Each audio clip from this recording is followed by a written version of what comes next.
எல்லாருக்கும் வணக்கம். எப்பயும் போல் இல்லாமல் வந்து இன்றைக்கி வந்து கொஷின் என்னுடைய பர்சனல் கொஷின் நான் வைக்கல. உள்ள சப்ஸ்கிரைபர் வந்து என்ன கொஷின் கேட்க சொன்னாங்களோ இந்த 2-3 வீடியோ போட்டதுக்கப்புறமேட்டு உள்ள கமெண்ட்ஸ்லேருந்து என்ன கொஷின் கேட்க சொன்னாங்க கொஷின் இன்றைக்கி நான் வந்து வைக்கிறேன்.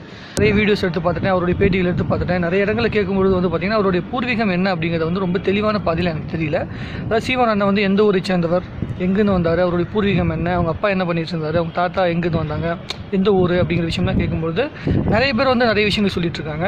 அவருடைய பேர் சைமன் செபாஸ்டியன் அப்படிங்கிற பேர் சொல்கிறாங்க. அதுக்கப்புறம் சீமான் அப்படிங்கிற பேர் வந்து இப்போ எல்லா மேடையிலையும் இருக்குது, எல்லாத்துக்கும் தெரிஞ்ச விஷயம் தான். ஸோ அவருடைய பூர்வீகம் என்ன, அவங்க அப்பா பேர் வந்து செந்தமிழனா இல்லை வந்து செபாஸ்டினா அப்படிங்கிற விஷயம்லாம் எனக்கு தெரியல. தெரிஞ்சவங்க சொல்லுங்கள், நான் கேட்டு தெரிஞ்சுக்கிறேன். ஏன்னா நிறைய இடங்களில் தேடி பார்த்தேன், எல்லா இடங்களும் தேடி பார்க்கும்போது வந்து பார்த்திங்கன்னா சரியான இன்ஃபர்மேஷன் இல்லை. விக்கிபீடியாவில் பார்த்தா கூட ஒரு கரெக்டான இன்ஃபர்மேஷன் கிடையாது. அதனால தான் வந்து எனக்கு ஒரு டவுட்டாக இருந்துச்சு. சரி, அவர் பேட்டிகள்லேயாச்சும் அவர் எங்கேயா சொல்லியிருப்பாரோ அப்படிங்கிற மாதிரி நான் தேடி பார்க்குறப்ப அந்த பேட்டிகள்லையும் எனக்கு வந்து தெளிவான ஒரு பதில் கிடைக்கல. அப்படிங்கிறனால வந்து இந்த கொஷினை வைக்க சொல்லி கேட்குறாங்க. ஏன்னா எல்லாத்துடைய பூர்வீகத்தையுமே எடுத்து அலசியாச்சு. இப்போ எம்ஜிஆர் அவர்களோட பூர்வீகமும் தெரியும், அப்புறம் கருணாநிதி அவர்களோட பூர்வீகம் தெரியும், ரஜினி சாரோட பூர்வீகம் தெரியும், அஜித்தாக இருக்கட்டும், விஜய் அவர்களாக இருக்கட்டும், எல்லாத்தோட பூர்வீகமும் தெரியும். அவங்க அப்பா என்ன பண்ணுறாரு, அவருடைய தொழில் என்ன, அவங்க எங்கேருந்து வந்தாங்க, எல்லா விஷயங்களும் தெரியும்.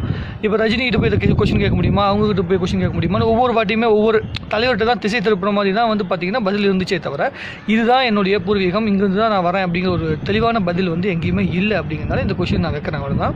இது சப்ஸ்கிரைபரும் கேட்டிருக்காங்க.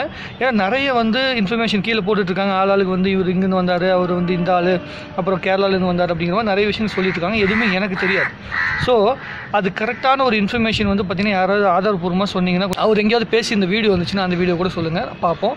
ஏன்னா எந்த வீடியோக்குள்ளேயுமே தெளிவான பதில் இல்லை. அப்படிங்கிறனால இந்த கொஷின் நான் கேட்குறேன். ஏன் இதை வந்து சீமான்கிட்ட போய் கேட்கணும், எதுக்கு அவர் வந்து சொல்லணும் அப்படின்னு சில பேர் வந்து கொஷின் கேட்டிங்கன்னா, மற்றவங்களுடைய பூர்வீகத்தை வந்து நம்ம தெரிஞ்சு கொள்ளும் பொழுது இதை பற்றி, அதாவது தமிழன் அப்படிங்கிற வரையறையை அதிகமாக கொடுக்கறது வந்து சீமான் அண்ணன் தான்.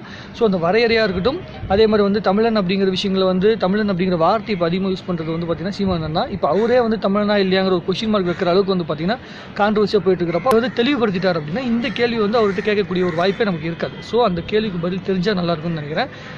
நாம் தமிழர் கட்சி சேர்ந்தவர்களுக்கு கண்டிப்பாக அந்த விஷயம்லாம் நிறைய தெரிஞ்சிருக்கும். ஸோ அந்த இன்ஃபர்மேஷன் வந்து நீங்கள் சொன்னீங்க அப்படின்னா கொஞ்சம் நல்லாயிருக்கும். சொன்னதுக்கப்புறமேட்டு வந்து நம்ம நிறைய விஷயங்கள் வந்து பேசலாம்.